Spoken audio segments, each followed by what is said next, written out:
हर घंटे का पॉडकास्ट विजय माल्या ने किया राज शमानी के साथ, which is definitely going to shake you all of you. रात को ये पॉडकास्ट आया। अब इसमें दो प्रॉब्लम आई।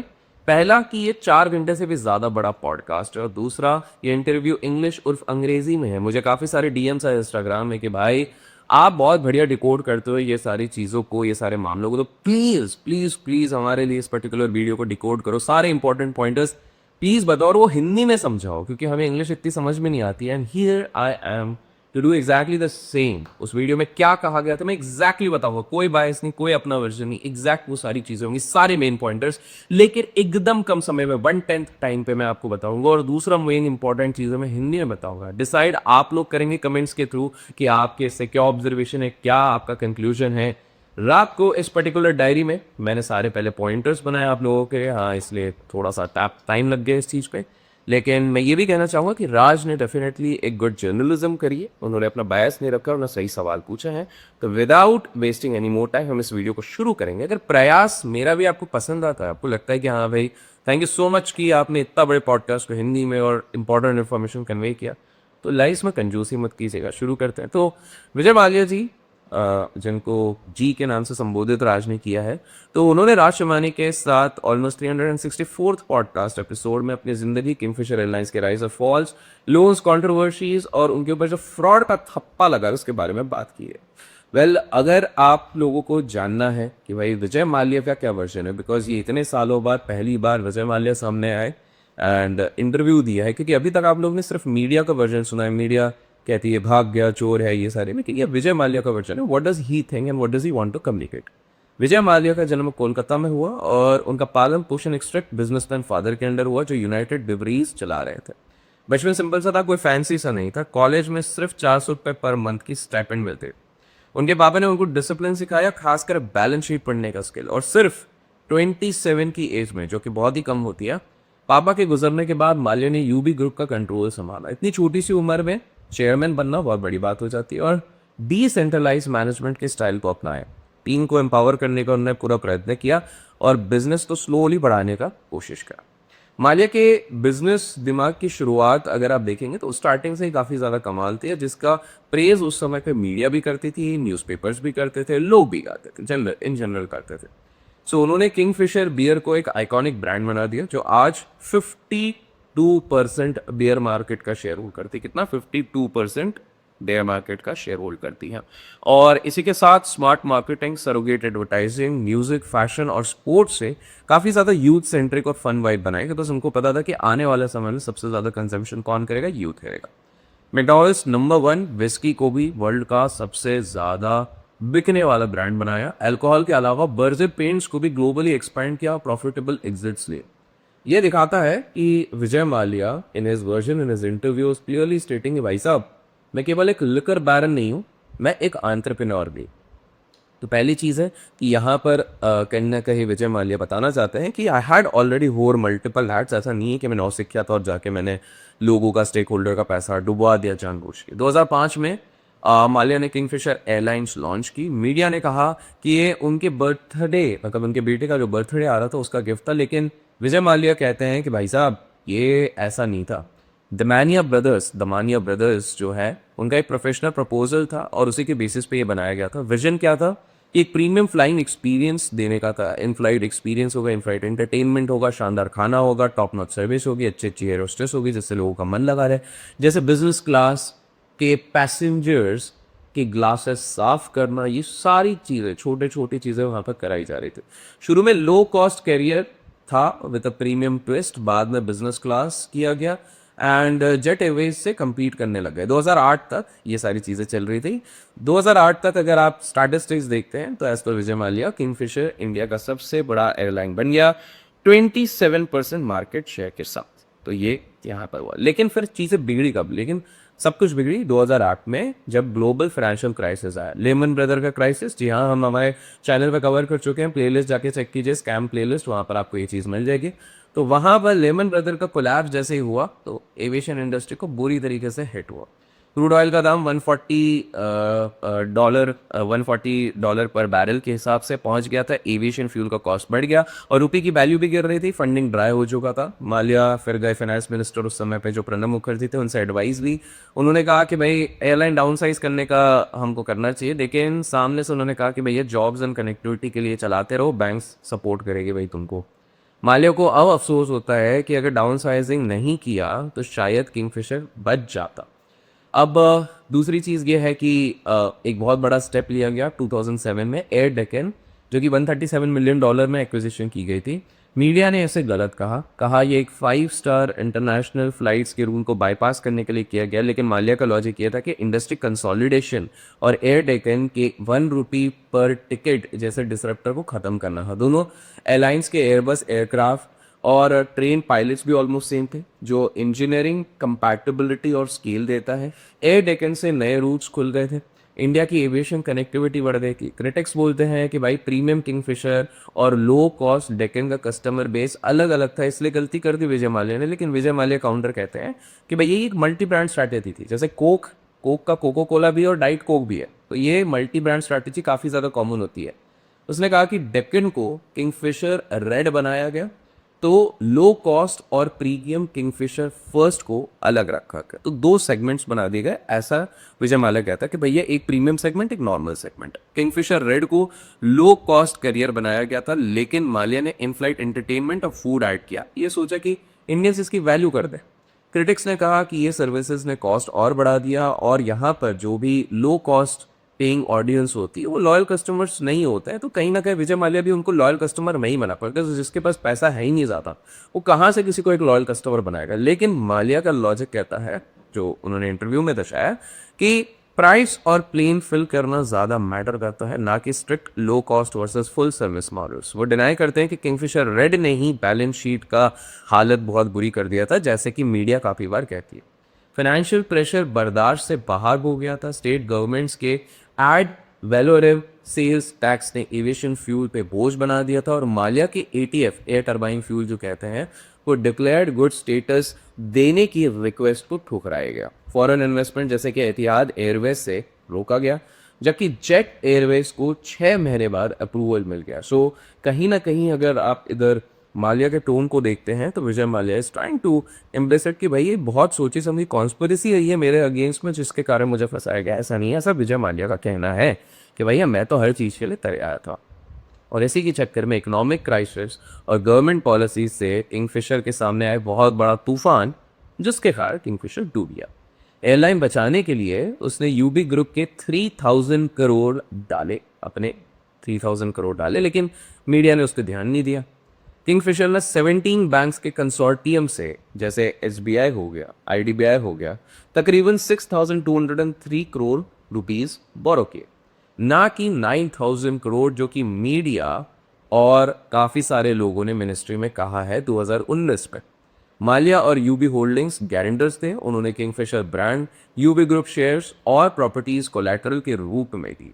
मीडिया ने सिर्फ किंगफिशर शेयर्स पे फोकस किया, जो डबल प्राइस और वैल्यू के लिए किए गए थे, बाकी सिक्योरिटीज को पूरी तरीके से इग्नोर किया। हैरत की बात यह है कि गवर्नमेंट ने 14,100 करोड़ रिकवर किया है, जो डेट से 2.5 टाइम्स, जी हाँ 2.5 गुना ज़्यादा है।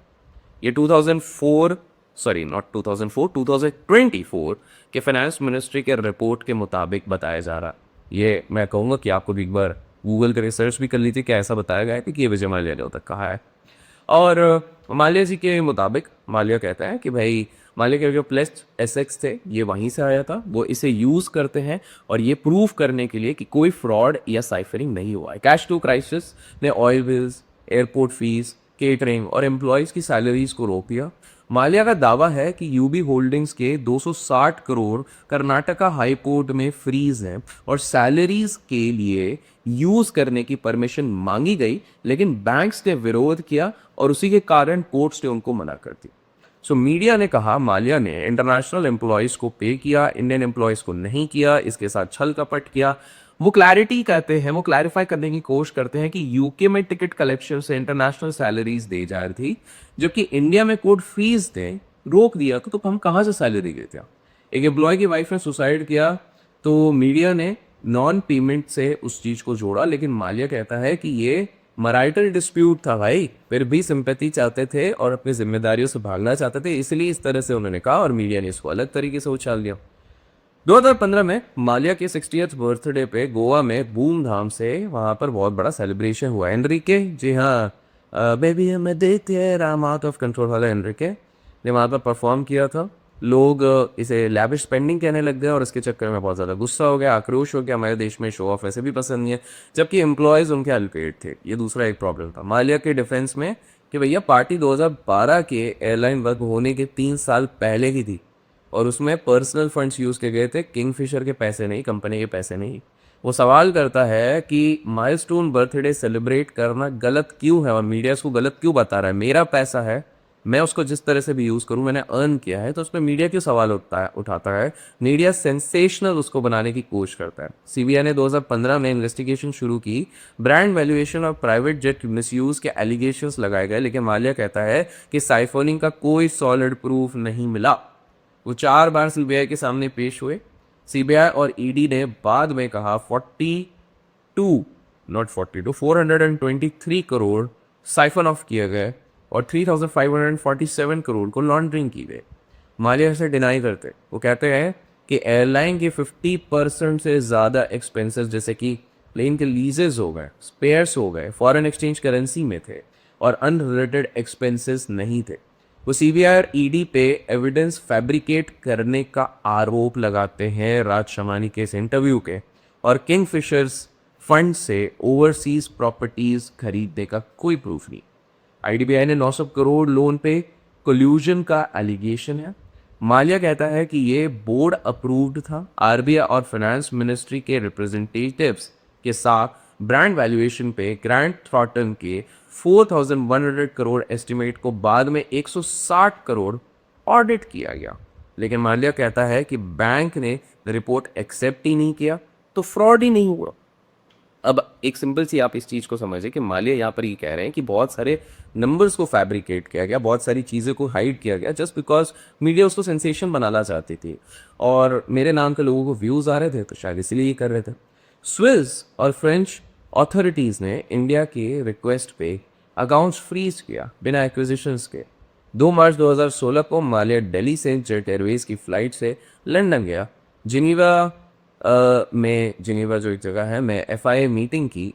वो 3 मार्च को ये सुप्रीम कोर्ट हियरिंग का नॉलेज डिनाई करता है, कहता है कि कोई डायरेक्टिव नहीं था ऐसा। मीडिया के उल्टे क्लेम्स के बावजूद उसने फाइनेंस मिनिस्टर अरुण जेटली को बताया कि जा रहे हैं और बैंक से सेटलमेंट के लिए बोला। तो विजय माल्या इज सेइंग कि भैया उस समय पे मीडिया ने जितनी सारी चीज़ें दिखाई वो बोकस है, मैं तो सारी चीज़ें कंप्लाई करके कर रहा था।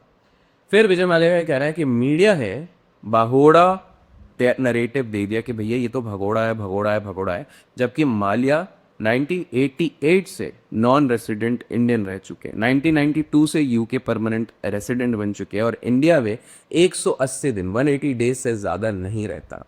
उसका पासपोर्ट 15 अप्रैल 2016 को सस्पेंड और 24 अप्रैल को रिवोक हुआ। जी हाँ, 15 अप्रैल 2016 को विजय माल्या का पासपोर्ट सस्पेंड हो गया था और जिससे कि वो यूके में स्टक हो गया। वो कहता है कि ईडी समन्स का जवाब दिया, फंड्स अरेंज करने का टाइम मांगा, लेकिन रिवोकेशन का मकसद समझ ही नहीं आया। और उसके बाद माल्या ने 2012 से लेकर 2016 के बीच में 4 सेटलमेंट ऑफर दिए। सुप्रीम कोर्ट रिकॉर्ड्स में प्रूफ है, लेकिन बैंक्स ने ठुकराया ज़्यादा रिकवरी के लिए। वो विलफॉर्ड डिफॉल्टर टैग पे सवाल करता है, कहता है कि यार एसेट्स फ्रीज थे तो पेमेंट कैसे हुआ। 14,100 करोड़ की रिकवरी से डेट क्लियर है, फिर भी बैंक्स ने 15 रिमाइंडर्स के बावजूद स्टेटमेंट और अकाउंट तक नहीं दिया। इसी बात का थोड़ा पानी पी लेते हैं, बहुत देर से बोल रहे हैं। ठीक है,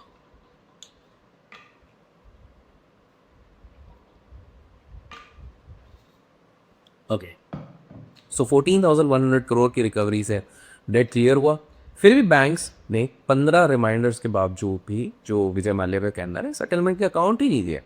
उसने कर्नाटका हाई कोर्ट में पिटीशन डाली बैंक्स को ये देने के लिए, मजबूर करने के लिए।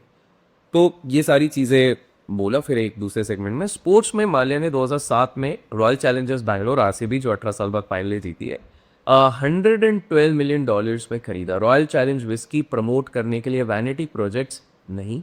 इसने सेल्स बढ़ाई, आज प्रॉफिटेबल आईपीएल फ्रेंचाइजी है। अंडर 19 विराट कोहली को 20 लाख में चुना, टैलेंट का भरोसा किया था, और आरसीबी को ही एक कल्ट फॉलोइंग और एंगेजमेंट बनाया, which is showing his business acumen. Force India F1 ने इंडियन फ्लैग ग्लोबल स्टेज पे लहराया, किंगफिशर और रॉयल चैलेंज प्रमोट किया, लेकिन फाइनेंशियल प्रेशर्स के कारण बेचना पड़ा। किंगफिशर कैलेंडर, उसके बाद कहीं ना कहीं बाहर एक विदेशी से इंस्पायर्ड था, दीपिका पादुकोण और कैटरीना कैफ जैसे स्टार्स को लॉन्च किया। मार्केटिंग टूल था, वेल्थ डिस्प्ले नहीं था। तो इज ट्राइंग टू जस्टिफाई कि भैया मैं मार्केटिंग के हिसाब से इस चीज़ों को इस्तेमाल कर रहा था, वेल्थ का डेमोन्स्ट्रेशन नहीं कर रहा था। अब यूके में मालिया सेमी रिटायर्ड लाइफ जीता है, ओवरसीज अल्कोहल बिवरी बिजनेस से मॉडस्ट सैलरी मिलती है। 2016 पासपोर्ट रिवोकेशन से ट्रैवल रिस्ट्रिक्टेड रहा है, केस्ड फील करता है, लेकिन 6 डॉग्स, क्लासिक कार्स और इंटरनेशनल न्यूज़ से बिजी रहता है। लीगल बैटल्स टाइम और पैसा लेती हैं, बिजनेसेस से फंड होती हैं। बचपन की दोस्त किरण मजुमदार शॉ, जो बैंगलोर में उसके बगल में पली बड़ी, ओपनली उन्हें सपोर्ट करती हैं। कहती है मालिया ने किंगफिशर बचाने के लिए सब कुछ दिया, कोशिश पूरी की पूरी कही है। बाय द वे कमेंट्स में आप बताइए कि किरण मजुमदार जिनकी बात कर रहे हैं वो कौन सी कंपनी चलाती हैं, कमेंट्स में आप बिल्कुल बताएं। तो उन्होंने कहा कि भैया किंगफिशर को बचाने की मालिया ने बहुत कोशिश करी, बाकी दोस्त खासकर पॉलिटिशियंस गवर्नमेंट के प्रेशर से दूर हो गए। वो दोस्ती इसी चक्कर में थोड़ी सी दूरी बन गई। माली को लगता है मीडिया उसकी रेजिलियंस से नफरत करती है, उसको एरोगेंट कहती है, क्योंकि वो टूटता नहीं है। इतने बार प्रयास करने के बाद वो टूटता नहीं है। 50 साल की लीडरशिप ने उसको टफ बनाया, और king of good times image उसने नहीं बनाई। ये उसकी ब्रांड स्ट्रैटेजी थी, अगेन मार्केटिंग स्ट्रैटेजी, जो बार बार दर्शाने की कोशिश करा विजय माल्या को, लाइक मैं मार्केटिंग का एक जीनियस था। ये पॉडकास्ट उसके मौका था 9 साल के नरेटिव, जो मीडिया का नरेटिव बनाया हुआ है, उसको काउंटर करने का। सोचता है तो किंगफिशर के फेलियर दिल को उनके काफ़ी दुखाता है, उनको इस बात का दुख है। एस्पेशली उस पॉडकास्ट में ऐसा कहा है क्योंकि उसने यूबी ग्रुप को 1.75 लाख करोड़ मार्केट कैपिटल का जाइंट बनाया था। सोचता है आज इंडिया का जो बूमिंग एविएशन मार्केट है उसमें अगर किंगफिशर होता तो क्या गेम होता। सबसे बड़ा अफसोस ये है कि फाइनेंस मिनिस्टर के एडवाइस पे डाउन साइजिंग ना करना।